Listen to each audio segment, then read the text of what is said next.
You're watching DIYNate. If you enjoy this video, please consider subscribing. Don't forget to tell me about your project in the comments. Hey friends, in this quick episode of DIYNate, in case you get yourself in the same situation I got myself into, my 2013 Chevy Suburban, it has a full-size spare tire and it is underneath the carriage in the back, but getting to it is quite the ordeal. There is a whole lot of steps to being able to figure out how to get to that tire. First one is there's a little section in the bumper you got to be able to open with a flat blade screwdriver or something to that effect. Get your key in there, turn the lock. It opens a cylinder area where you can take that out. Then you can run a metal rod that should have come with your vehicle all the way up through to find the pulley system that then lowers the tire. So it is more complex than you would expect. There's a lot of instructions in the user manual on how to do this, but for me, I was kind of like, hey, I probably need to figure out how to do this and maybe put it out there for some people to watch on YouTube in case they get stuck. In my case, guys, I'm not going to lie, I did call AAA. They came out and did it, so don't fault me for that, but I did try to record it on video so I would remember in the future if I ever get stuck in this situation, or just to help you guys out, anybody else who might benefit from this. So it is a little more complicated than just the old school pop open an area, access your tire, put the jack up, and because of all the steps to get to the tire, that's your first project of the day right there. So let's get to it.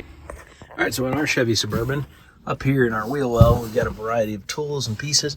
And the thing we're looking for is this bag full of little metal parts here. I think that's the bag right there.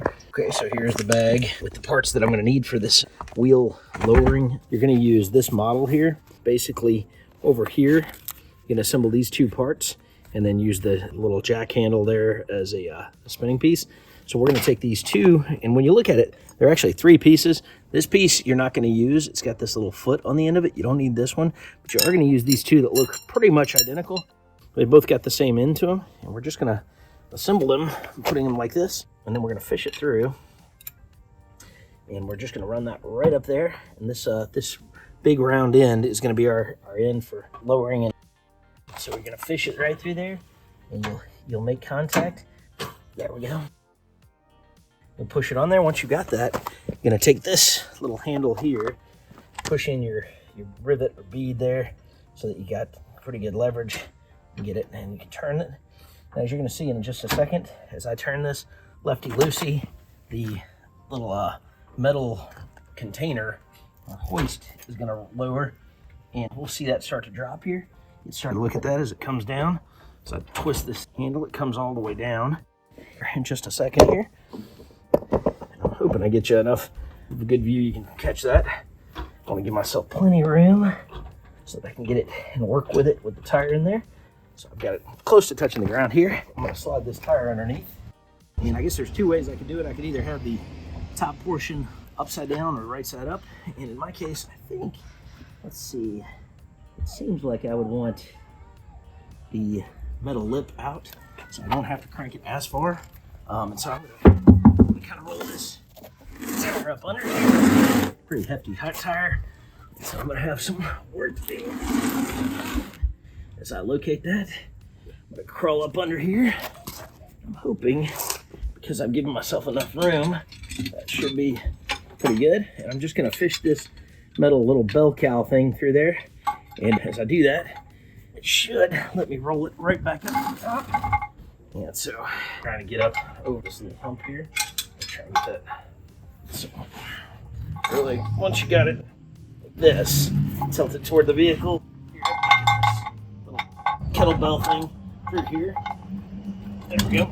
Now I've got it through there, and I'm going to slide this piece over. So now that I've got that, I should be able to just go right up the top. There we go. Now it's just a matter of form here. Okay, so now I'm ready to roll. And at this point, I can just tighten them, and it should start to pull them up. You should see pretty nicely in there. I'll give you a picture of how that looks underneath, since it can be a little confusing. All right, now we're just gonna take our steps to lift this thing up.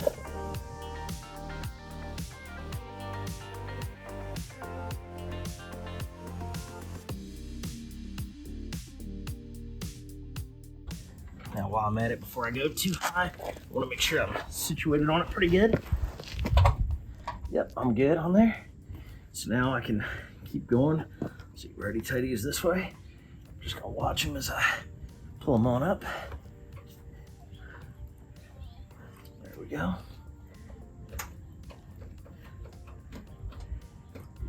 Get him in there pretty good.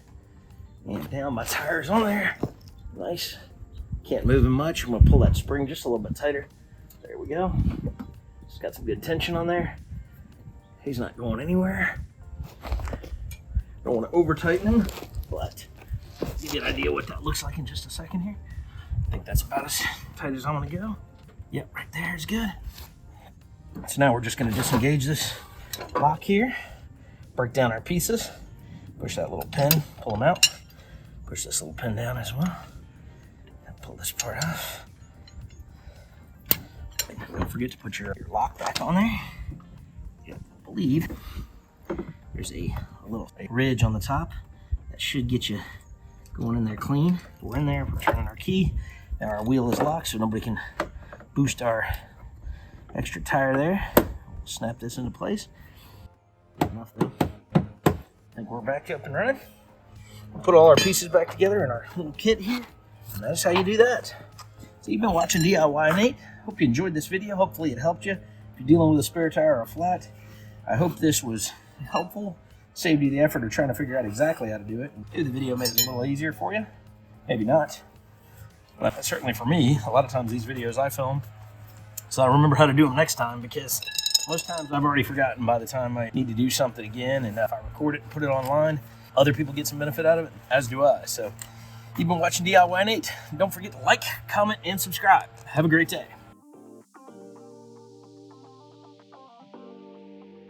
As you're going through this, in case you don't want to pull your own owner's manual out, or if you're missing it, there are several pages around this content here. So lots of little things, little nuances. My version 2013 starts at 1066 and talks about a variety of the parts and pieces here.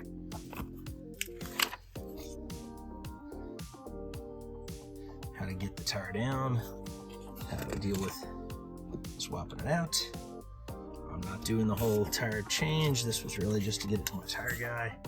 And I used AAA to load it up because this is a big car with a big jack. I did not have the jack with me. So there we go. And there's another page on some things you can do. There you go. Page there showing some other pointers and tips.